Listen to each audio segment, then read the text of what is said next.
হ্যাঁ বন্ধুরা, আমার সামনে বসে আছেন মিস্টার বা স্যার তমগ্ন দাস।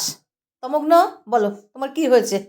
আমার ওই রাত্রিবেলা শুলে কাশি সর্দি, তারপর হালকা মাইল্ড টেম্পারেচার, অস্বাভাবিকতা না হালকা আছে। তারপর নাক বন্ধ হয়ে যায়, শুতে পারি না।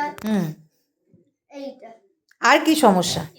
এটাই এইটুখানি সমস্যার জন্য আবার আসলি? আমার কাছে 7-8 বছর ধরে ওষুধ খাচ্ছে এরা এরা কন্টিনিউ খায় ওষুধ। অ্যাকুইট কেস, ক্রনিক কেসে ফসফরাস দেওয়া ছিল, ভালো আছে, ইন্টেলিজেন্ট, ভীষণ ইন্টেলিজেন্ট বাচ্চা।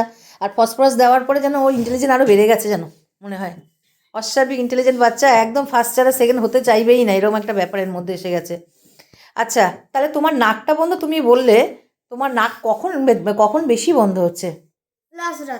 লাস্ট রাতে। দেখুন বন্ধুরা, লাস্টের দিকে একদম এরা সব জানে যে আমি কি প্রশ্ন করব আর কি উত্তর দিতে হবে। প্রথম রাতে আর লাস্ট প্রথম রাতে যদি নাক বন্ধ হয়, আমরা বলেছিলাম হিপার সালফার আর স্যাম্বুকাস। হিপার সালফারে যদি আপনি নস্টিলটা এরকম করেন, দেখবেন সর্দিতে পুরো ভর থাকবে, একদম মিউকাসে ভর্তি থাকবে। আর স্যাম্বুকাসে নাক বন্ধ থাকবে, এরকম করলে ভিতরে কিছু থাকবে না।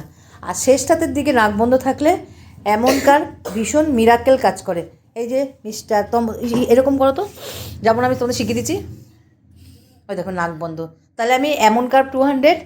আচ্ছা, কীভাবে খাবো? আমি ইসে দেবো, 60 ml দেবো। বলছে যে কীভাবে এমনকার 200 60 ml দেবো, 4-5টা ডোজ। খাক না, 12টা ডোজ দিয়ে দেবো, 1 ঘন্টা 2 ঘন্টা পর খাক। এরা সব জানে কীভাবে কী খেতে হবে। ওষুধ খাওয়ার পরে আস্তে আস্তে কী করবে, যেই ভালো হবে কী করবে বলো?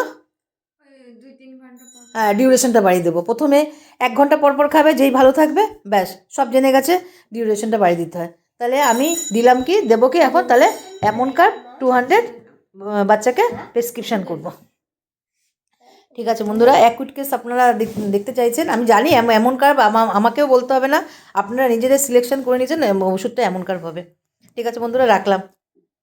মিস্টার রেখে দিলাম, তমগ্ন দাস রেখে দিলাম।